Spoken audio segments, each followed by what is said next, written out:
ভক্তের ভগবান শ্রীকৃষ্ণ। অনেকেই হয়তো জানেন না শ্রীকৃষ্ণের কতজন স্ত্রী ছিল, আবার অনেকেই জানার জন্য আগ্রহী।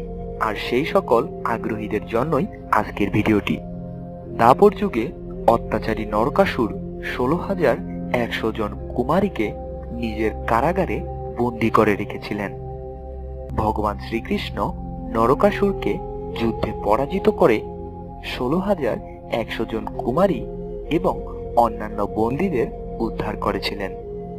বন্দিদশা ঘুচলেও তৎকালীন সমাজ এই নারীদের স্বীকার করতে রাজি হননি। তাই এতগুলো মেয়ের সামাজিক স্বীকৃতি দেবার জন্যই ভগবান শ্রীকৃষ্ণ তাদের স্ত্রীর মর্যাদা দেন। শুধু তাই নয়, তিনি তাদের প্রত্যেকের জন্য একটি করে মোট 16,100টি প্রাসাদ নির্মাণ করে দিয়েছিলেন। এছাড়াও কৃষ্ণের আরো 8 জন মহিষী ছিলেন। তাদের অষ্টভার্যা নামেও অভিহিত করা হয়।